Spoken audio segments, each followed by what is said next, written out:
cantik shoot dong itu.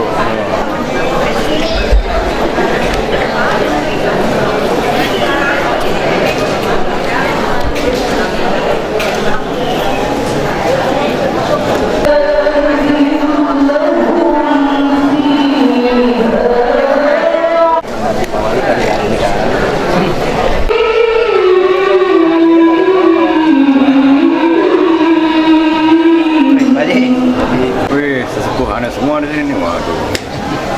Ini kelas berat semua yang di sini nih.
Assalamualaikum warahmatullahi wabarakatuh.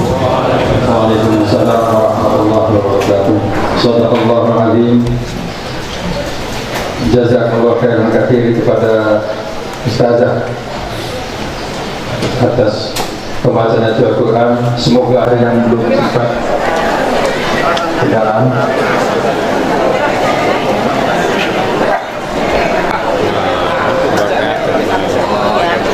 Mohon ke depan lagi Pak. Dr. Andes Tawar dipersilakan. Assalamualaikum warahmatullahi wabarakatuh. Alhamdulillah. Alhamdulillahirabbil alamin wa bihi wasta'inu ala umuri dunya waddin wassalatu wassalamu ala asyrafil anbiya'i wal mursalin wa ala alihi washabihi ajmain. Amma ba'd. Yang terhormat Wali Kota Administrasi Jakarta Timur Bapak Dr. Munjirin SOS MSI, selamat datang di Masjid Al-Muhajirin dalam kajian subuh keliling yang diselenggarakan oleh Forum Komunikasi Masjid dan Musola Malakasari, disingkat dengan Forkomas. Yang terhormat Al-Muharram Syekh Akbar Muhammad Fatur Rahman MAG yang akan memberikan tausiah pada pagi hari ini dengan tema hijrah merupakan momentum untuk musahabah dan fastabiqul khairat. Yang terhormat Habib Al-Habsyi, alhamdulillah beliau hadir di kajian suling pagi hari ini. Yang terhormat Camat Durensawit Bapak Klik Sutanto dan Kabak Kesra Setko Wali Kota Jakarta Timur Bapak Yan Mardiana serta Bapak Lurah Malakasari Bapak Sudarna SIP MSI. Yang terhormat Bapak Muhammad Soleh SE yang selain sebagai pengawas Forkomas juga sebagai Ketua Pengawas Yayasan Masjid Al-Muhajirin. Yang terhormat Ketua Umum Forkomas Bapak Haji Insinyur Purnama Surya. Yang terhormat Ketua Cabang BMI Durensawit Bapak Haji Tobi Hasan. Yang terhormat Ketua Ranting DMI Kelurahan Malakasari Bapak Eman Sulaiman SEMM. Yang terhormat Ketua RW 03 Bapak Heru Susanto Esa. Ketua Pembina Yayasan Masjid Al-Muhajirin Bapak Muhammad Arif Wijaya. Yang terhormat Ketua DKM Masjid Al-Muhajirin Bapak Kohar. Yang kami hormati dan kami banggakan para Ketua DKM se-Malakasari, para LMK se-Malakasari, para Ketua RT, para Ketua RW yang hadir pada kesempatan pagi hari ini. Marilah kita bersyukur kepada Allah Subhanahu wa Ta'ala atas berkat rahmat dan inayahnya. Pada pagi hari ini kita semua masih diberikan nikmat iman, nikmat Islam, nikmat sehat, sehingga dapat bersama-sama hadir di majelis ini dalam keadaan sehat walafiat. Semoga langkah, niatan, dan duduknya Bapak Ibu di majelis ini akan mendapat pahala yang berlipat ganda dari Allah Subhanahu wa Ta'ala. Salawat beriring salam marilah kita sampaikan kepada junjungan kita Nabi besar Muhammad SAW, pada keluarganya, sahabatnya, dan kita sebagai pengikutnya yang senantiasa istiqomah akan mendapatkan syafaatnya di yaumil akhir. Kami Masjid Al-Muhajirin mengucapkan selamat datang untuk bersama-sama mengikuti kajian subuh keliling yang nanti akan disampaikan oleh Syekh Akbar Muhammad Fatur Rahman. Mohon maaf apabila terdapat kekurangan dan hal-hal yang dirasa kurang berkenan di hati Bapak Ibu sekalian. Sekali lagi kami mohon diberikan pintu maaf. Terakhir, kami menyampaikan terima kasih kepada seluruh panitia, para remaja masjid, ibu-ibu masjid taklim yang telah turut mendukung terselenggaranya acara ini. Sekali lagi kami ucapkan terima kasih. Sekian, billahi taufiq wal hidayah. Wassalamualaikum warahmatullahi wabarakatuh. Dari Ketua Umum Forkomas kepada yang kami hormati Bapak Insinyur Haji Purnama Surya, dipersilakan. Assalamualaikum warahmatullahi wabarakatuh. Alhamdulillahirabbil alamin. Alhamdulillah wa syukurillah. Segala puji bagi Allah dan mari kita bersyukur. Pada pagi hari ini kita masih diberi nikmat iman, Islam, kesehatan, hidayah, dan kita bisa berkumpul pada pagi hari ini di sini dalam rangka kajian Kasuling kita yang kita laksanakan setiap Sabtu. Salawat dan salam mari kita sampaikan kepada junjungan kita Nabi Muhammad SAW. Allahumma shalli ala Sayyidina Muhammad wa ala Sayyidina Muhammad. Bapak-bapak, ibu-ibu, jamaah yang hadir pada hari ini yang saya muliakan, yang saya hormati, terima kasih kehadirannya.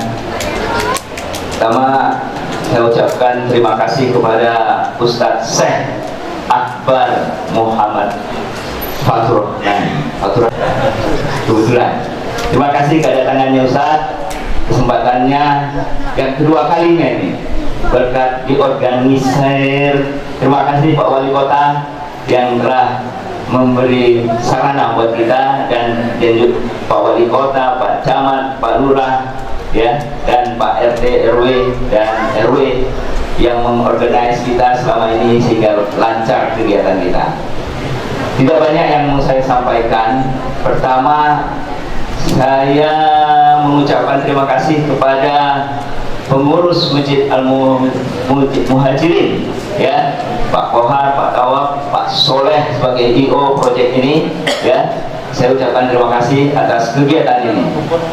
Kedua, kegiatan yang diorganize oleh Pak Wali Kota ini yang kedua. Dulu rencananya schedule di sini, tapi saya tarik ke Al-Mukhlisin karena saya ketua, nggak bisa apa-apa Pak Soleh. Saya bawa ke Al-Mukhlisin, ya. Alhamdulillah, kira-kira kita ini Kasuling ini rata-rata 400 sampai 800 setelah subuh yang hadir. Jadi kami mengharapkan ke Pak Wali Kota dan Pak Syekh Akbar Muhammad Faturrahman, harapannya tiap tahun kita di atas tahun sekali. Pak? 2 kali. Kalau bisa 2 kali. Tapi minimum kami mengharapkan sekali. Ya, dari kegiatan ini terus terang kita mengharapkan begitu besarnya apa yang kita harapkan ini dari kajian Ustadz. Ustadz buat saya spesial. Saya nggak nyebutin aliran Ustadz ini, tapi dari apa yang dia sampaikan itu very spesial, ya. Jadi oleh karena itu kami mengharapkan sekali Pak Wali Kota, Pak Syekh, ya, Syekh Abdullah Muhammad Faturrahman, ya. Nggak banyak. Ya, yang terakhir saya mau menyampaikan minggu depan, nggak apa nih. Minggu depan kajian kita Kasuling di Masjid Istiqomah Teratai Putih 1 yang akan menyampaikan Ustadz Hadi Setiawan Abdullah MPD dengan tema menjemput berkah, menata arah kota dan para jamaah. Kita kehilangan pembina, kehilangan Pak RW kami di RW 02, Pak Maskur, berpulang ke rahmatullah hari Rabu kemarin. Beliau pembina di Barsomas juga, di mana pembina kita ada UBN, Pak Eman, Pak Toto, Pak Akid, ya, salah satunya mendahului kita. Kami mohon doa dari bapak-bapak, ibu-ibu agar beliau diampuni segala dosanya, diterima segala pahalanya, dan diluaskan alam kuburnya, dan mudah-mudahan insyaallah masuk surga. Banyak positifnya beliau, nggak banyak saya mau ceritakan. Yang penting kita yang penting kajian hari ini yang kita mau dengarkan. Assalamualaikum. Telah menyiapkan voucher senilai Rp10.000 yang bisa digunakan untuk berbelanja masjid setelah kajian selesai. Kajian subuh yang akan disampaikan oleh Al-Mukarram Fadilatul Syekh Akbar Muhammad Faturrahman MAG, dan diakhiri mohon dengan doa kepada Fadilatul Syekh alaihi tafadhol masykur. Assalamualaikum warahmatullahi wabarakatuh.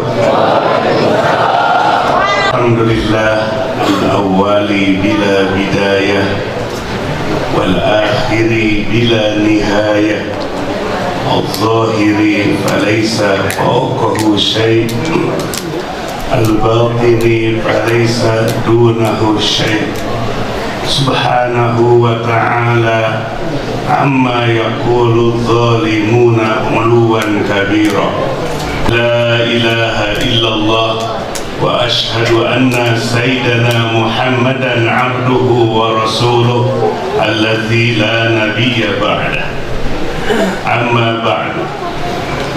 Yang terhormat Bapak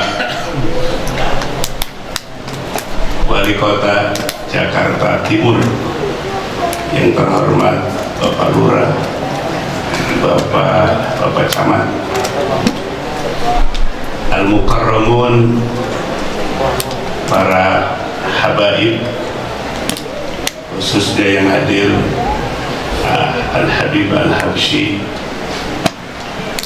dan semua para undangan, Bapak Ibu sekalian, semoga kita selalu dalam rahmat Allah Subhanahu wa Ta'ala.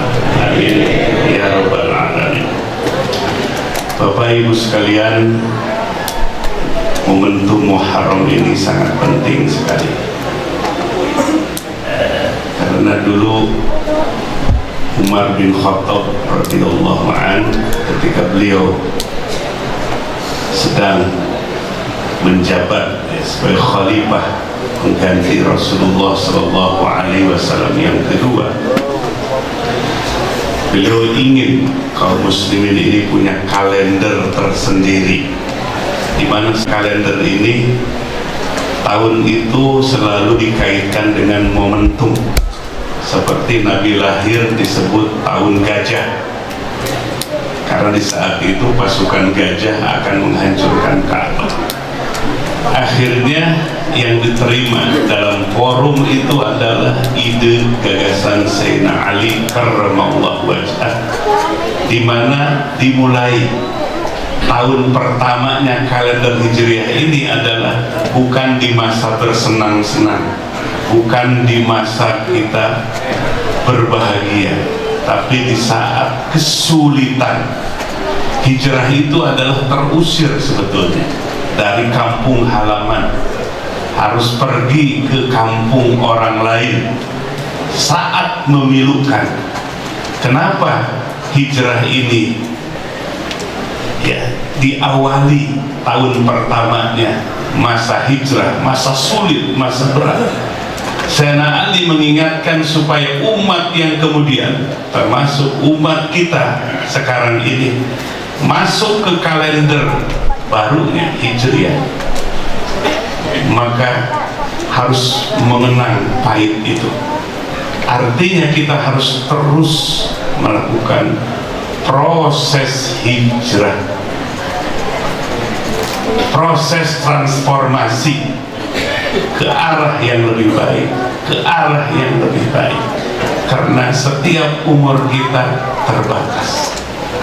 Sebelum kita terlahir ke dunia, ajal kematian kita telah ditetapkan oleh Allah, dan Allah rahasiakan dalam umur kita masing-masing. Mari kita terus berproses lewat hijrah ke arah yang lebih baik, lebih baik, lebih baik.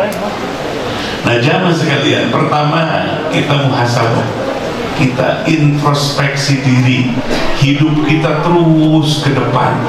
Sekali-kali kalau supir harus lihat spion. Spion itu ke depan apa ke belakang? Jangan terus ke depan aja, sekali-kali lihat spion. Nah, mari kita lihat spion. Apa sih yang sudah kita lakukan dari mulai balik sampai pagi hari ini, terutama 1 tahun yang sudah kita lewat? Pertama, iman kita. Iman itu apa? Esensi iman, inti iman adalah at-tasdiqu bil qalbi, membenarkan di dalam hati. Antu'mina billah wa malaikatihi wa kutubihi wa rusulihi ila akhir. Jadi yang pertama adalah makom iman. Iman adalah di mana kalbu kita atas dia membenarkan Allah sebagai Rabb, Tuhan pencipta yang berhak diibadahi, Nabi Muhammad utusan Allah, dan rukun iman yang lainnya disebut makom iman. Ini adalah evaluasi prioritas yang pertama.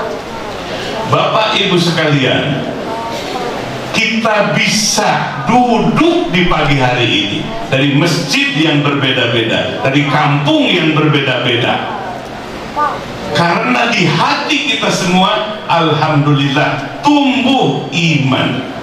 Al-imanu yanba'u fil qalb. Iman itu tumbuh di hati. Iman itu di hati, di dalam dada. Nah, tanpa iman tidak akan mungkin kita hadir di tempat ini, walaupun jauh. Maka jamaah sekalian, kenapa orang tidak bisa pergi kakinya melangkah ke masjid padahal rumahnya hanya 100 meter, 50 meter, tapi kalau maraton 20 km bisa ikut sampai finish? Kenapa? Kakinya yang rusak atau hatinya? Hatinya yang rusak, hatinya yang sakit, hatinya. Kalau hati sakit, iman tidak akan tumbuh. Maka Allah berfirman di awal surah Al-Baqarah, fi qulubihim marad, di dalam hati mereka ada penyakit tidak diobati, fazadahumullahu marad, maka Allah tambah penyakitnya itu, komplikasi jadinya. Nah, ini pertama Bapak Ibu sekalian. Jadi iman itu di hati. Nah, seperti gelas ini.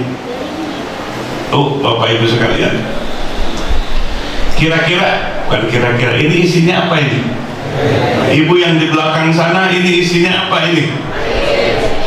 Air gula atau air putih? Kelihatan? Kenapa kelihatan? Bening. Kacanya bening. Kenapa panitia memasukkan air mineral ke dalam gelas ini? Kenapa? Diminum. Karena gelas ini layak untuk mendapatkan diisi dengan air mineral yang bersih. Seandainya gelas ini kotor, kira-kira panitia mau nggak memasukkan air mineral yang bersih ke dalam gelas yang kotor? Begitu juga Allah memasukkan iman, bahkan imannya bertambah terus, ditambah terus kalau hatinya bersih. Jadi problemnya kenapa iman tidak tumbuh, tidak bertambah? Satu, karena tempat tumbuhnya iman, yaitu hati, tidak bersih. Jadi namanya Islam KTP ya, KTP-nya yang muslim. Nah, karena imannya tidak tumbuh di dalam hati, karena tempat tumbuhnya iman, hatinya kotor. Maka oleh sebab itu, mari dalam rangka mengevaluasi makom iman ini, kita periksa isi hati kita. Iman kita terus tumbuh di hati, terus Allah tambah iman itu sampai kamil, sampai sempurna. Maka Bapak Ibu sekalian, ibadah itu jadi ringan. Ke masjid ya 100 meter, tapi terasa 1 langkah, 2 langkah, 3 langkah. Setiap panggilan Allah akan didengar oleh iman yang ada di hati. Tapi kalau imannya tidak tumbuh di hati, kecil. Nabi bersabda, iman itu yazid, bertambah. Duduk di tempat ini yakin iman kita bertambah, tapi ibu-ibu sering jalan-jalan di mall, iman itu menipis. Betul nggak ibu-ibu? Mana ibu-ibu? Duduk di sini tambah iman, keyakinan. Yankus, turun iman kita itu. Bergaul yang salah, turun iman kita. Bahkan jatuh kepada dosa besar, yadhab, iman kita keluar dari hati. Maka oleh sebab itu Bapak Ibu sekalian, kita evaluasi yang jadi tempatnya iman. Walamma yadkhulul imanu fi qulubihim. Imannya belum masuk dalam hati. Iman harus terus bertambah, maka bersihkan hati dari dua hal. Yang pertama, yang mengotori hati, sabda Nabi, dosa. Dosa lisan kita gibah, mengumpat, menyebut aib dan dosa orang lain di belakangnya. Awas, yang rusak iman, bibirnya nggak akan contor. Punya mulut memaki-maki orang lain, melukai perasaan orang lain, mulut kita tidak akan rusak, tidak akan bengkak, tapi yang rusak ternoda hati. Kaki kita berbuat dosa, tangan zolim kepada orang lain, tangan kita tidak akan rusak, tapi yang rusak hati, yang terkotori hati kita, noda hitam. Maka sabda Nabi, segala sesuatu ada pembersihnya. Pembersih hati hanyalah istighfar. Maka sabda Nabi, jangan kurang 100 kali astagfirullah, astagfirullah, ya Allah ampunkan dosa saya. Fa inni atubu ilallah mi'ata marrah kula yaum, sabda Nabi. Aku baca istighfar, bertobat kepada Allah 100 kali setiap hari. Padahal Nabi dimaksum, dijaga dari jatuh kepada dosa. Maka setelah sholat baca 3 kali. Sempurnakan sehari semalam 100 kali. Memohon ampun kepada Allah, karena Allah yang satu, Al-Ghafur, Maha Pengampun, Al-Ghafar, Maha Pengampun, Al-Afu, Maha Pemaaf. Sebesar apapun dosa hambanya, dalam hadis qudsi, datang si hamba itu kepadaku, firman Allah, walaupun dia membawa dosa, ibarat dosanya itu memenuhi bumi ini. Bumi ini penuh sama dosanya si hamba itu, sampai ke awan yang paling tinggi, datang kepadaku, bertobat kepadaku, menyesal di hadapanku, menangis di hadapanku, mengakui dosa-dosanya di hadapanku, aku ampuni semuanya dosanya tanpa dikecualikan. Coba Pak, ada nggak manusia yang bisa memaafkan seperti Allah begitu? Ini yang harus kita manfaatkan lewat muhasabah. Dari mulai balik, ingat-ingat, bongkar-bongkar dosa kita, lalu ucapkan astagfirullah, akui di hati, penyesalan sampai meneteskan air mata, mengajam tidak akan mengulang kembali. Inilah amalan salafus soleh, amalan orang-orang generasi terbaik, para sahabat, tabi'in dan atba'ut tabi'in. Bahkan para sahabat itu di mukanya ada tempat mengalirnya air mata, saking seringnya mata menetes penyesalan akan dosa-dosa di masa jahiliyahnya. Ini yang pertama. Yang kedua, bersihkan hati tadi dari dosa, ibarat noda hitam di hati. Yang kedua, bersihkan hati min amrod al-qalbiyah, dari penyakit hati. Kita punya 2 elemen utama sebagai manusia. Satu, jasmani. Jasmani kita butuh dibersihkan dari kotoran. Pak Ibu sekalian, kira-kira kalau kita nggak mandi 1 bulan, gimana kita? Nyaman nggak? Orang lain lari nggak? Demikian pula elemen yang paling esensial, namanya kolbu atau ruh. Kolbu kita pun sama, harus dibersihkan. Fisik kita ada penyakit-penyakit yang paling mematikan. Dalam dunia kesehatan, mana penyakit yang paling mematikan? Penyakit apa? Asam urat. Itu mah asam urat kalau di pengajian, nonton sepak bola nggak ada asam urat. Betul nggak? Nomor 1 penyakit yang membahayakan, mematikan dalam dunia kedokteran apa namanya? Jantung. Itu jantung semenjak dalam kandungan ibu ditiupkan ruh terus berdetak, Pak. Nggak ada istirahatnya si jantung. Lagi makan, lagi tidur, terus berdetak. 5 detik, 7 detik aja nggak berdetak. Innalillahi. Jadi kerja terus. Kalau jantung bermasalah, itu adalah sumber penyakit, sumber kematian yang zahir. Ternyata Bapak Ibu sekalian, dalam kolbu pun seperti fisik, seperti jasmani, ada penyakitnya. Sudah tahu nggak berapa penyakit hati itu? Lupa lagi. Ada berapa? Wah, dunia yang suka istiqomah kayaknya ngaji tahu 10. Kata siapa?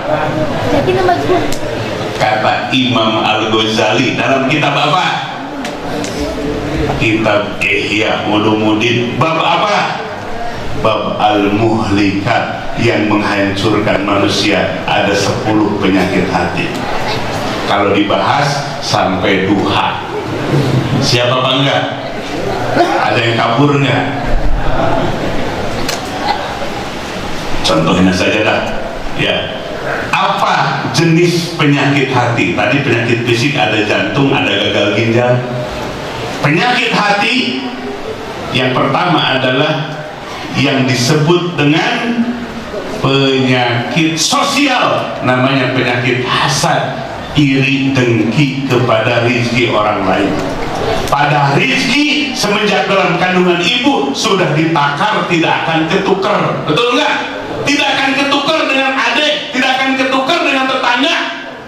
Sudah ditakar oleh Allah, wajib kita untuk menjemput rezeki itu dengan cara yang halal. Tapi kadarnya setelah Allah tetapkan, maka jangan iri. Apa iri itu? Karahiyatu ma'an'amallah 'alal ghair. Iri, dengki, benci kepada nikmat Allah yang diberikan kepada saudara kita. Tetangganya beli parabola, dia beli paramek. Pusing 7 keliling. Kenapa? Tetangga beli mobil baru. Pusing, panas. Kenapa? Tetangga bangun rumah. Ada yang itu nggak hatinya? Angkat tangannya. Walaupun nggak angkat tangan, kelihatan wajahnya. Orang yang iri itu matanya beda. Nah, maka sabda Nabi, iyyakum wal hasada, jauhkan dari hatimu penyakit hasad, iri dengki kepada rezeki saudara kita, tetangga kita. Kenapa? Innal hasada yakulul hasanat kama takulun nar al hatab. Sebab kalau penyakit hasad itu bisa menghabiskan al-hasanat, kebaikan-kebaikan kita. Jadi nggak mau kita melakukan kebaikan kepada orang yang kita hasad. Seperti api yang menghabiskan kayu bakar. Kayu bakar membunuh, habis sama si jago merah. Begitu bahayanya penyakit hasad. Ini penyakit sosial. Biasanya penyakit hasad itu yang satu litik di kantor, di pasar.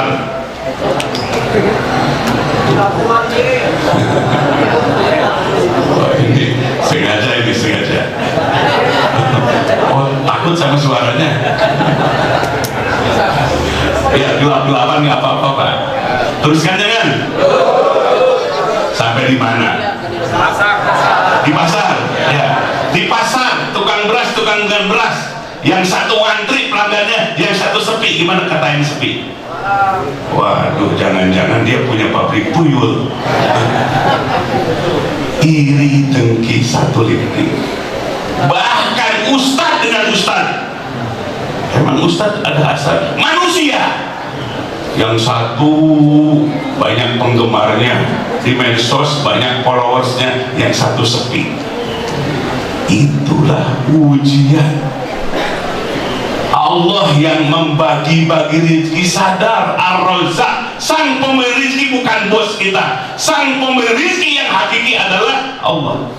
Nahnu qasamna ma'isyatahum fil hayati dunya. Kami yang membagi-bagi ma'isyah, profesi dalam kehidupan dunia. Kami, firman Allah. jangan iri, jangan cemburu. Dan itu semua ujian. Yang kaya diuji dengan kekayaan, yang miskin diuji dengan kemiskinan. Dua-duanya sedang diuji oleh Allah. Sekarang pengen tanya, pengen diuji dengan kaya, pengen diuji dengan miskin? Ada yang pengen diuji dengan miskin? Dua-duanya ujian. Wa nabluukum bisyarri wal khairi fitnatan wa ilaina turja'un. Kami uji kalian dengan yang baik-baik, banyak rezeki, sehat, jabatan naik. Wasyar, yang buruk-buruk, musibah, sakit, usaha gulung tikar, fitnatan, itu semua sebagai ujian.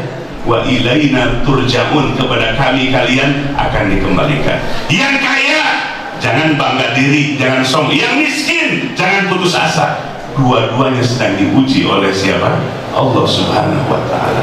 Sebab dunia ini adalah darul ibtila wal fitan. Dunia ini tempatnya ujian dan fitnah. Biar tahan uji, lulus uji. Nah, ini penyakit hasad. Kira-kira lewat muhasabah kita di pagi hari ini masih ada nggak hasad? Gampang, kalau tetangganya dapat rezeki seneng apa enggak? Ya, itu penyakit hasad.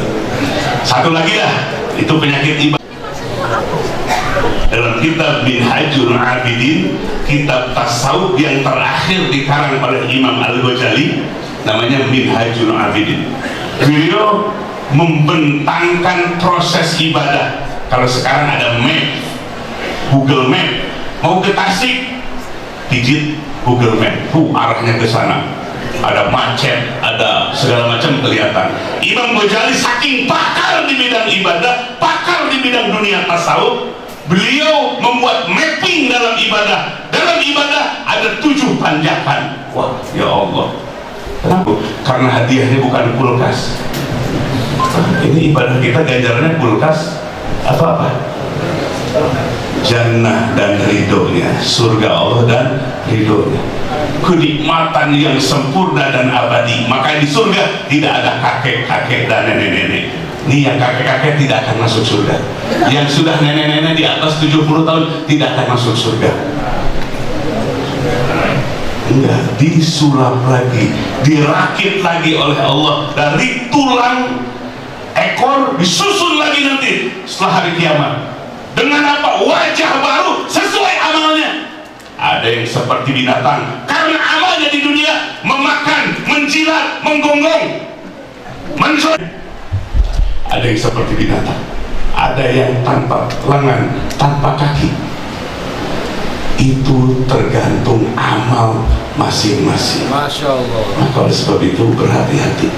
Ucapan kita direkam terus.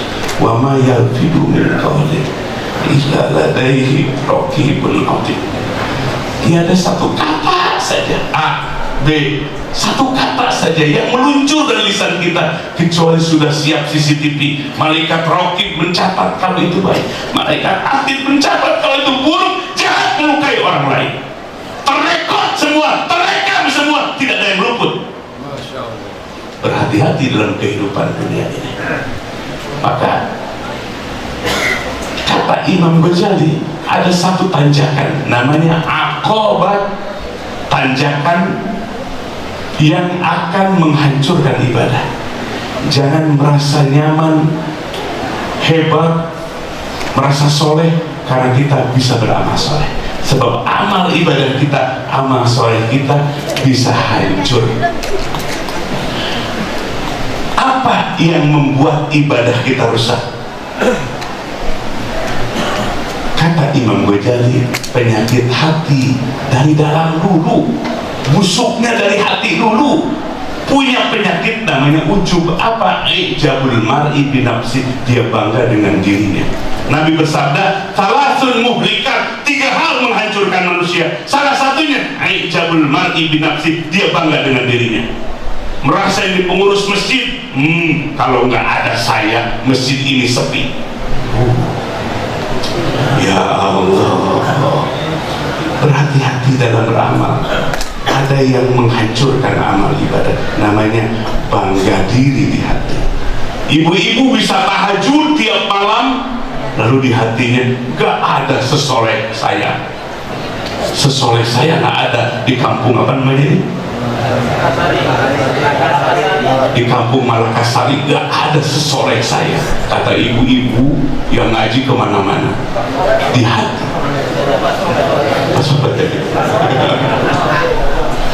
ya Allah. Jadi hati kita dilihat oleh Allah, ada nggak? Jadi jangan banyak amal, nambah nyanjung diri, merasa berjasa, merasa orang soleh. Aku, merasa aku aja. Itulah yang nggak paham arti ibadah. Apa ibadah itu? At-tazallul, merendahkan diri di hadapan Allah.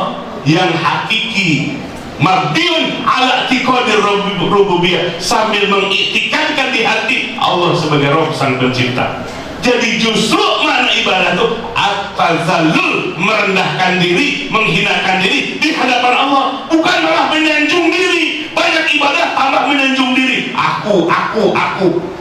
Itu kontradiktif, berlawanan dengan hakikat ibadah itu sendiri. Semakin banyak ibadah, semakin merunduk. Semakin kembar kebaikannya, semakin merunduk. Tidak ada akunya. Jadi ibadah itu menghambakan. Hamba itu nggak banyak apa-apa. Itulah makna la haula wala quwwata illa billah. Bukan isapan jempol, bukan penghias bibir kalimat itu, tapi artikan dalam diri kita, tiada daya, tiada kekuatan, baik dalam menjalankan perintah Allah, menjauhi larangan Allah, bukan kekuatan dan daya kita, illa billah. Ini semua anugerah dari siapa? Allah. Tambah merunduk, tambah tawadhu, sebagai hamba dirasakan. Kata Syekh Ibnu Athaillah dalam hikam, satu tips untuk memberantas penyakit ujub bangga diri setelah beramal soleh adalah li'annaha barazat minallahi iya. Ketaatan itu datang dari Allah, bukan dari engkau. Jadi mengiktikankan di hati, saya bisa berangkat ke masjid di pagi hari ini, saya bisa tahajud di malam ini, bukan kemampuan saya, bukan hebat saya, tapi semata-mata anugerah dari siapa? Dari Allah. Hilang aku, gak ada akunya, yang ada adalah kebesaran Allah. Dirinya semakin merunduk, tazallul, hina di hadapan Allah Subhanahu wa ta'ala. Pak Ibu, kita ingin dekat atau ingin jauh dengan Allah? Dekat dan jauh dari Allah itu bukan masafah, bukan jarak fisik, bukan. Kita naik ke gunung, oh berarti semakin dekat dengan Allah, bukan. Kata para ulama salaf 4 madhab, Allah itu ulu tinggi tapi maknawi, bukan fisik. Biar dekat dengan Allah ke Baitullah. Baitullah itu apa artinya? Rumah Allah. Bukan Allah punya rumah. Itu idopat yang menunjukkan apa? Mulianya tempat itu sampai diklaim, diakui oleh Allah, itu rumah Allah. Bukan berarti rumah kayak kita. Nah, maka mendekatkan diri kepada Allah adalah sabda Nabi ketika kita sujud. Kenapa ketika sujud, Bapak Ibu sekalian? Tadi sujud di sejadah ini semua, di karpet. Sebelum kita sujud di situ, kaki orang lain nginjek-nginjek ke situ. Kita tidak merasa jijik karena kita lebih hina daripada karpet ini. Itulah makna sujud. Jadi dalam sholat, filosof sholat, sujud itu adalah gerakan merendahkan diri sampai kepala kita, jidat kita sejajar dengan kaki kita. Sujud di hadapan Allah karena kita merasa tazallul, hina, rendah di hadapan Allah Subhanahu wa ta'ala. Maka Nabi bersabda, aqrabu ma yakunu bainal abdi war rabbi wa huwa sajid. Jarak terdekat, bukan fisik, jarak maknawi terdekat adalah antara hamba dengan Allah ketika hamba itu sujud di hadapan Allah dengan bentuk kepala kita sejajar dengan kaki. menangis di azan sujud, kita ucapkan Subhana rabbiyal a'la wa bihamdi. Maha suci Allah. Suci dari apa? Suci dari kekurangan, suci dari kelemahan, suci dari aib. Allah itu tanpa aib, tanpa aib, tanpa kekurangan. Maha suci Allah. Pengakuan dari hati yang paling dalam. Maka ketika sujud, lalu hati kita merasa rendah di hadapan Allah, lalu mensucikan Subhana rabbiyal a'la wa bihamdi. Itulah jarak maknawi terdekat antara hamba dengan Allah. Jarak terjauh hamba dengan Allah di saat dia merasa aku yang punya jasa ini, aku yang paling hebat, aku yang paling pintar, aku yang paling soleh. Itulah jarak maknawi terdekat hamba dengan Allah. Sekali lagi, ingin dekat maknawi, dekat dengan Allah atau jauh? Rendahkan diri kita, hinakan diri kita di hadapan Allah. Kita bisa menghargai orang lain yang berbeda-beda. Kita bisa menghormati orang dengan beragam kepercayaannya, menghormati, menghargai. Kenapa? Karena kita mampu tunduk kepada siapa? Kepada Allah Subhanahu wa Ta'ala.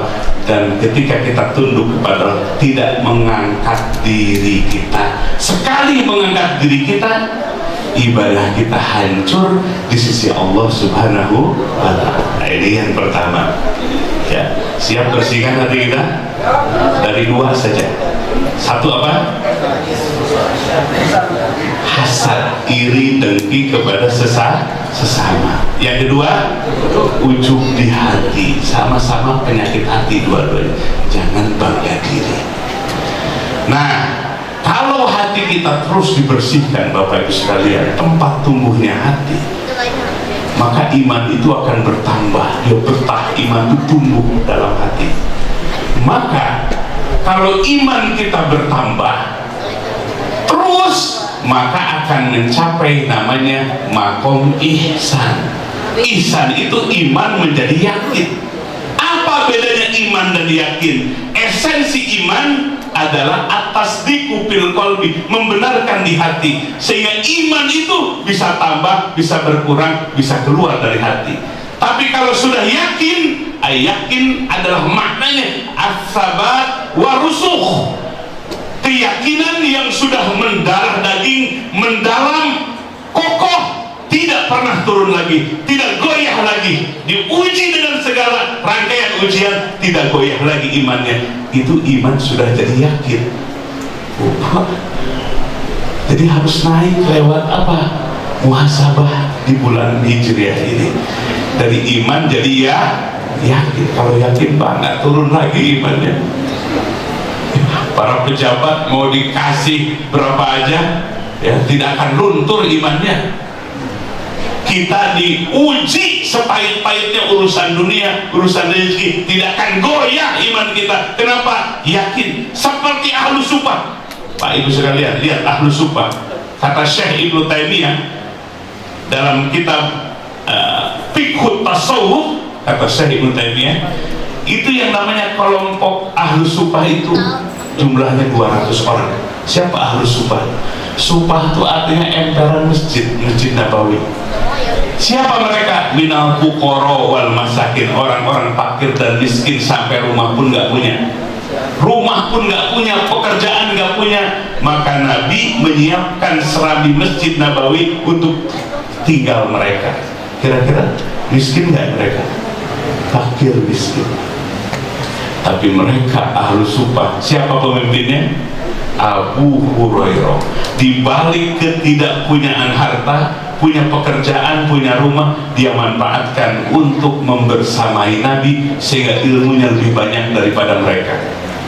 Mereka yang bekerja di Syam mencari rezeki ke Yaman, beberapa minggu tidak dapat ilmu. Tapi ahlu sufah yang fakir dan miskin terus membersamai Nabi, sehingga Abu Hurairah hanya 3 tahun hidup bersama Nabi, tapi jadi rawi pertama meriwayatkan hadis Nabi yang paling banyak dalam Sahih Bukhari.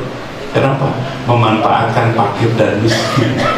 Makanya kalau fakir miskin dibimbing oleh Islam, tidak akan jadi preman, tidak akan malak, tidak akan mengganggu orang lain. dia manfaatkan waktu yang kosongnya untuk apa? Memakmurkan masjid dan selalu mendengarkan ilmu. Nah, ini Bapak Ibu sekalian. Jadi para sahabat miskin sekalipun ahlu suffah, imannya sudah jadi yakin. Bayangkan Pak, dulu sebelum hijrah ke Madinah punya rumah di Mekah, punya pasar, punya kebun, punya peternakan. Hijrah bersama Nabi, ditinggalkan itu semua. Datang ke Madinah, nggak punya apa-apa, hanya bekal yang dibawa saja. Kebayang atau tidak? Tapi mereka tidak menyesal, justru mereka bahagia karena imannya sudah jadi yakin, mantap, kuat, diuji seberat itu. Ya Allah, yakin di hati. Maka yakin itu adalah as-sabat wa rusuh. Sudah tetap imannya, tidak goyah lagi keyakinannya. Apa efeknya Bapak Ibu sekalian? Ada dua hal. Kalau iman sudah jadi makom ihsan atau ya yakin. Syekh Ibnu Athaillah dalam hikam menyebutkan, Ida asyroko nurul yakin la ra'aita al-akhirata aqraba ilaika min antal hala ilaiha. Seandainya keyakinan dari iman sudah jadi yakin, yakin itu tidak goyah lagi, tidak ada keraguan lagi, diuji sehebat apapun yakin, maka keyakinan itu akan memancarkan cahaya, namanya nurul yakin, cahaya keyakinan. Ida asrokolaka nurul yakin, apabila cahaya keyakinan menyinari hatimu, jadi hatinya penuh dengan cahaya keyakinan. Dua efek yang akan didapatkan di dunia ini. Satu, melihat akhirat itu dekat. Daripada engkau harus pergi ke akhirat, akhirat itu besok, sekarang persiapan. Selalu seperti itu kata Imam Asy-Syafi'i rahimahullah. Kalau cahaya keyakinan menyinari hati yang mantap, keyakinan yang tidak ada keraguan, maka melihat akhirat itu dekat. Besok kita akan pulang. Hari ini adalah al-istidad wa tazawud, mempersiapkan dan membekali diri. Mudah-mudahan kita kumpul di sini dalam rangka membekali diri akan pulang kepada siapa? Kapan pulangnya? Besok. Ketemu besok, besok. Ketemu besok, besok, sampai ajal kematian tiba. Jadi setiap hari ini persiapan pembekalan. Gak mau hari ini kosong tanpa bekal. Periksa sholat 5 waktunya, tambah sunnah-sunnahnya, tambah tadi baca istighfar 100-nya, baca Qur'annya, dalam rangka bekali diri kita, karena kita akan pulang kepada Allah Subhanahu wa ta'ala. Yang kedua, wala ra'aita mahasinad dunya, akan melihat hingar-bingar kesenangan dunia itu, dilihatnya adalah gelap seperti ketika terjadi gerhana matahari di siang hari. Terjadi gerhana di siang hari, kira-kira kelihatan nggak gunung-gunung tinggi menjulang, gedung-gedung pencakar langit? Tidak akan kelihatan, gelap gulita. Itulah orang yang hatinya dipenuhi disinari cahaya keyakinan. Lihat kesenangan dunia itu, nggak ada apa-apanya. Yang besar, yang hebat itu adalah kenikmatan akhirat. Kenikmatan dunia ini sekejap, sejengkal. Betul apa betul? Pak Ibu lapar, pagi ini dikasih makanan, kira-kira nikmatnya sejengkal? Enggak, cuma sejengkal. Lewat tenggorokan gimana? Yang tadinya enak jadi enak. Itulah kesenangan dunia. Quran menyebutnya mataun qalil, kenikmatan yang secuil, sehingga kita tidak akan ditipu lagi oleh syahwat duniawi. Itu kehebatannya. Maka Bapak Ibu sekalian, supaya bisa mengendalikan syahwat nafsu duniawi, jabatan, harta, kekayaan, wanita, perniagaan, perusahaan, itu semua kesenangan dunia. Supaya kita tidak silap mata, supaya kita tidak gelap mata, maka cahaya keyakinan harus menyinari hati kita. Melihat semua kesenangan dunia hanya sekejap saja. Yang abadi adalah kenikmatan akhirat. Mengejarnya yang akhirat, tumbuhlah yang namanya akhirat oriented, orientasi hidup kita untuk akhirat, nyari rezeki untuk akhirat, nyari rezeki untuk mengejar ridho Allah, pergi ke kantor untuk mencari ridho Allah, bukan untuk mencari kesenangan dunia. Karena dunia ini adalah seperti gelapnya ketika gerhana matahari. Pak, siapa orang yang paling kaya di sahabat Nabi? Wah, ini terkenal, namanya Abdurrahman bin Auf. Itu seorang ulama di abad ketiga, ulama yang pakar di bidang tasawuf, ya. Namanya Abu Nu'aim al-Asfahani. Beliau sukses mengarang satu kitab namanya Hilyatul Aulia. Hilyatul Aulia itu artinya perhiasan para wali. Beliau mengangkat biografi 3 generasi, Pak. 1 generasi sahabat, 2 generasi tabi'in, 3 generasi berikut ketiga atba'ut tabi'in. Beliau angkat semua tokoh-tokoh yang hidup di masa salaf itu, sahabat tabi'in atau tabi'in. Diangkatlah sahabat yang paling kaya tapi dermawan, namanya Abdurrahman bin Auf. Beliau mencatat dalam kitab itu tidak kurang dari 3 kali Abdurrahman bin Auf pulang dari negeri Syam, pulang dari berniaga, sukses dalam berniaganya, membawa 1.500 ekor unta dengan isiannya.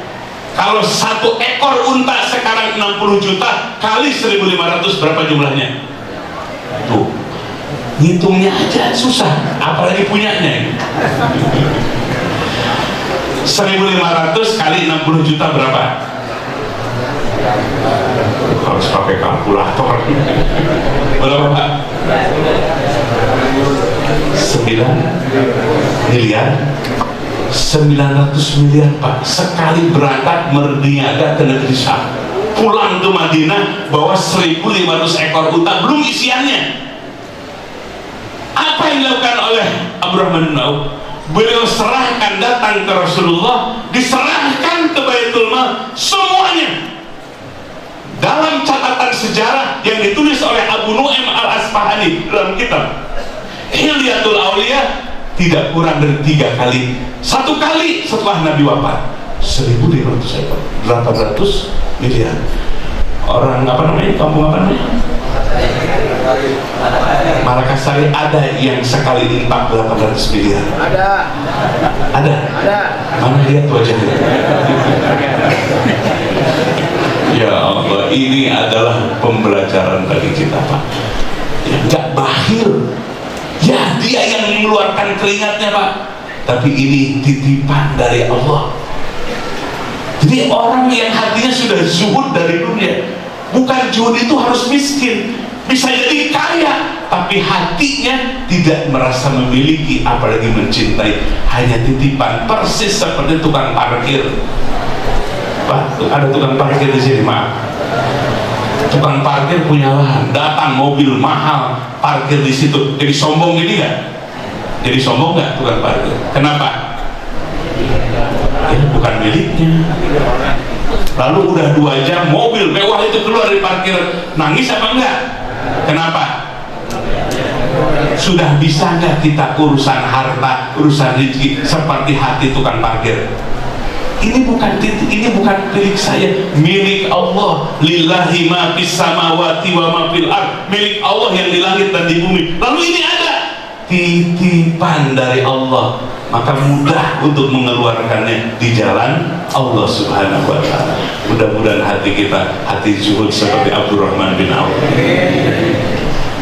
Nah, Bapak Ibu sekalian, jadi yang fakir ahlu sufah para sahabat jumlahnya 200 kata Syekh Taimiyah, ataupun yang kaya seperti Abdurrahman bin Auf, seperti Utsman bin Affan, maka bagi orang yang sudah makomnya ihsan, imannya jadi yakin, gak gentar lagi, gak ragu lagi, gak mundur lagi, naik terus keyakinannya, maka melihat dunia ini semua hanya titipan dari Allah. Kesenangan dunia ini tidak akan membuat dia larut dalam kehidupan, lupa diri. Itu hebatnya orang yang sudah keyakinannya menyinari kolbunya. ini mah jabatan hanya titipan, besok lusa juga diambil lagi, di akhirat akan diminta pertanggungjawaban itu. Dia jadi amanah menjalankan tugas-tugas yang mulia itu untuk mengurus umat, mengurus masyarakat. Maka Bapak Ibu sekalian, disinilah hijrah kita dari iman menjadi ya dari makom iman jadi makom ihsan, dari iman jadi yakin. Wa'bud rabbaka hatta ya'tiyakal yakin. Maka Allah perintahkan, beribadahlah engkau sampai datang keyakinan. Apa keyakinan itu? Ajal kematian tiba, yakin dirasakan hadirnya. Maka itulah pentingnya kita hijrah di pagi hari ini. Yuk kita evaluasi sholat berjamaahnya, sholat 5 waktunya, tambah sunnah-sunnahnya. Jangan lupa baca Qur'annya, baca istighfar, wirid yang istiqomah. Itu semua adalah qutul qulub, makanan hati kita. Seperti fisik jasmani butuh makanan dan minuman, qalbu kita pun butuh nutrisi, makanan dan minuman. Sholat adalah makanan qalbu kita, zikir adalah makanan qalbu kita, sehingga qalbu kita tumbuh keyakinan-keyakinan yang sangat kuat di dalam qalbu kita. Demikian jemaah sekalian, itu saja yang bisa disampaikan. Mudah-mudahan besar manfaatnya. Tapi sebelum ditutup dengan doa, ya kita ucapkan istighfar 3 kali, kalimat tahlil 3 kali. Siap semuanya? Mohon duduknya yang tenang, mukanya di dada, dadanya dibuka, biar aliran darahnya mengalir. Ya, kemudian kedua telapak tangannya simpan di paha dekat lutut, membedakan duduk ngobrol, duduk ngopi dengan duduk wirid dan zikir. Kedua telapak tangannya disimpan di paha dekat lutut. Itu diajarkan oleh Syekh Abdul Wahab Asy-Sya'rani dalam kitab Al-Anwar Al-Qudsi. Kemudian pejamkan kedua matanya supaya tumbuh kehusuan. Allah bukakan mata hati, bukan mata kepala, tapi mata hatinya dibukakan oleh Allah. Lalu tundukkan kepalanya, bentuk khudu wa tadzallul, merendahkan diri di hadapan Allah. Ini dilakukan untuk menguatkan batin yang banyak. Ada mungkin hitungan kita ada yang sudah 40 tahun, 30 tahun, 60 tahun, 70 tahun. Pertanyaan-pertanyaan besar kita, apa yang kita lakukan selama ini? Mata kita dipakai apa, melihat apa? Mulut kita mengucapkan apa saja dari sekian puluh tahun itu? Kaki kita berapa kali melangkah ke masjid? Padahal umur kita sudah sekian puluh tahun, kesempatan yang Allah berikan. Mau apa lagi, mau cari apa lagi di dunia ini? Tubuh kita sudah semakin berkurang, di atas 50 tahun berkurang otot-otot kita, mata kita, telinga kita, kaki kita semakin berkurang. Wa man nu'ammirhu nunaqqisu fil khalq afala yaqilun. Ditambah umurnya, tambah dikurangi kekuatan fisiknya. Kenapa mereka tidak berpikir? Kenapa kita tidak berpikir? Kita semua akan kembali kepada Allah. Jasad kita dari tanah akan dikebumikan, jadi makanan cacing belatung di sana. Ruh kita dari tiupan Allah akan kembali kepada yang meniupkannya. Itulah makna inna lillahi wa inna ilaihi rajiun. Kita ini milik Allah, akan kembali kepadanya. Jamaah sekalian, sekian puluh tahun yang Allah berikan kesempatan kepada kita. Tentu kita banyak menemukan kesalahan, kehilapan, disengaja atau tidak disengaja, jatuh kepada kubangan dosa dan kemaksiatan. Kesempatan di pagi hari ini Allah kumpulkan di tempat ini. Ini semua adalah kebaikan dari Allah, kasih sayang dari Allah. Mari jadikan tempat ini, majlis ini, majlis tobat, majlis bersih-bersih hati kita dari segala dosa-dosa kita. Ucapan istighfar 3 kali dari hati yang paling dalam, akui dosa-dosa kita, lalu tumbuhkan rasa penyesalan dan kemudian mengajam tidak akan mengulang kembali. Dan sekalian bacakan istighfar. Astaghfirullahaladzim wa atubu ilaih. Astaghfirullahaladzim wa atubu ilaih. Astaghfirullahaladzim wa atubu ilaih. Mari ucapkan kalimah thayyibah, kalimah yang dibawakan oleh seluruh para nabi, kalimah yang paling afdal dibaca oleh nabi kita dan seluruh para nabi. Itulah kalimah la ilaha illallah. Ucapkan sama-sama. Afdalul dzikri fa'lam annahu la ilaha illallah, la ilaha illallah,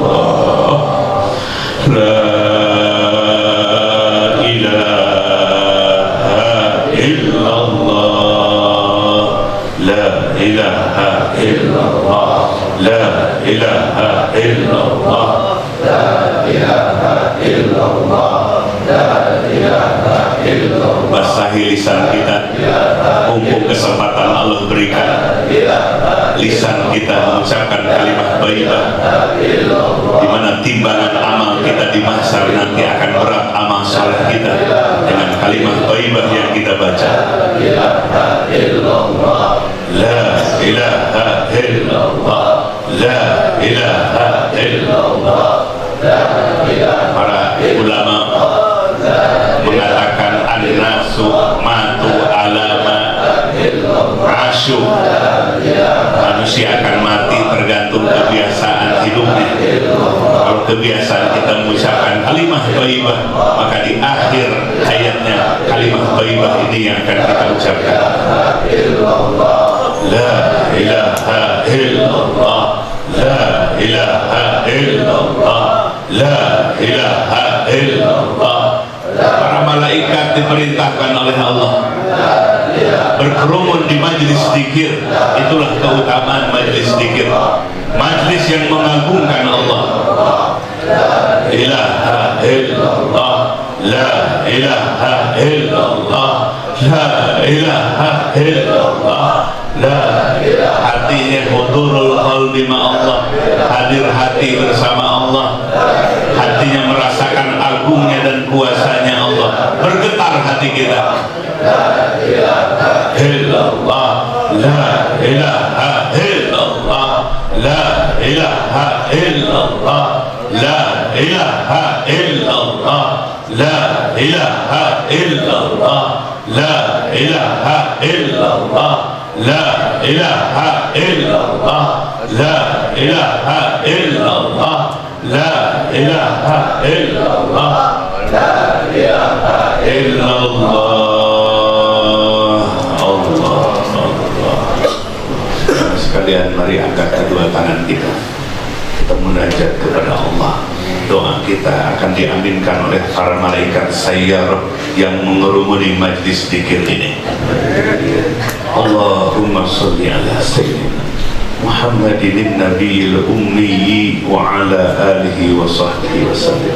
Allahumma ighfir li ummati sayyidina Muhammad, Allahumma arham ummata sayyidina Muhammad, Allahumma aslih ummata sayyidina Muhammad, Allahumma ansur ummata sayyidina Muhammad, Allahumma farij an ummati sayyidina Muhammad sallallahu alaihi wasallam. Ya Rabb, ampunkan dosa-dosa kami hamba datang ke majlis ini, hamba mengakui bergelimang dosa dan kemaksiatan. Ya Rabb, kami tidak bisa menghitung dosa kezaliman yang kami perbuat mulai dari balik sampai pagi hari ini. Ya Rabb, kami banyak melakukan dosa kehilapan. Ya Rabb, ampunkan semua dosa dan kezaliman kami. Ya Rabb, ampunkan dosa kedua orang tua kami, ibu yang telah mengandung 9 bulan wahnan ala wahdin, kepayahan di atas kepayahan, melahirkan bersimbah darah, mengurus siang dan malam, ayah yang telah menafkahi kami banting tulang peras keringat. Dan ada di antara mereka ya Rabb yang tidak bisa berkumpul lagi dengan kami. Betapa menyesalnya dulu di masa hidupnya kami belum bisa membahagiakan mereka. Bahkan dulu di masa hidupnya kami sering melukai dan membebani perasaan mereka. Kami sadar di pagi hari ini duduk di majelis ini, ampunkan ya Rabb, ampunkan dosa-dosa kami, orang tua kami.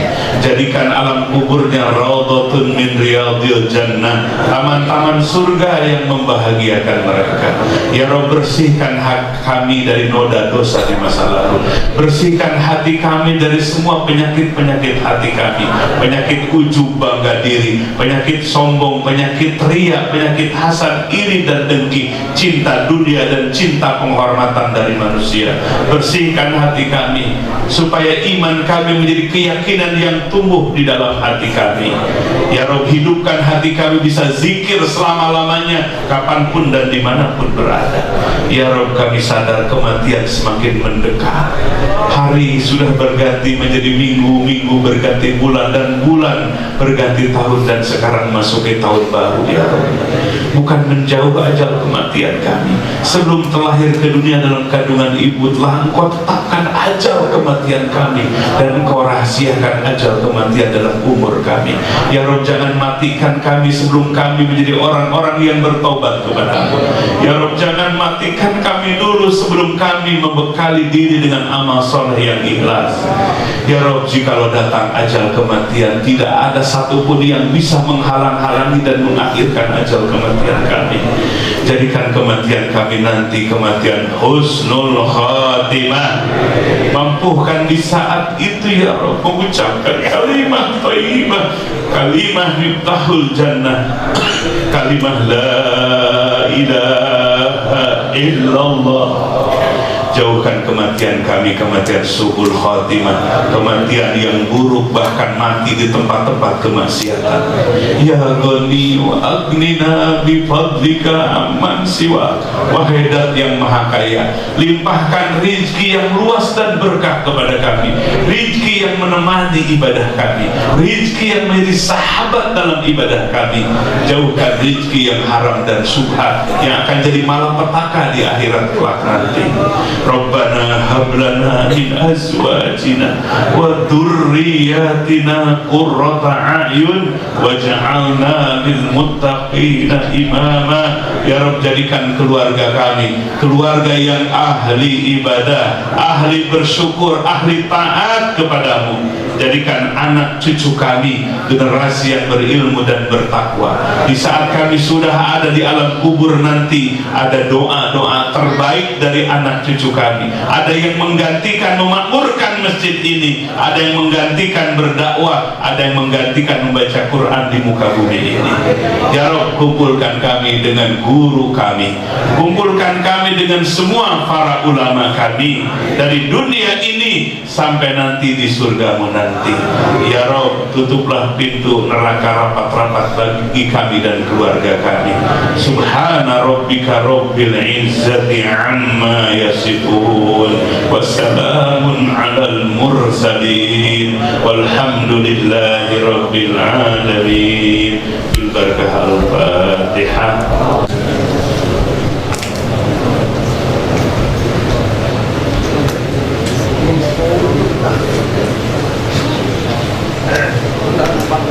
Hasbunallah wa ni'mal wakil, ni'mal maula wa ni'man nasir. Wa kafaratul majlis. Subhanallahumma wa bihamdika asyhadu an la ilaha illa anta astaghfiruka wa atubu ilaik.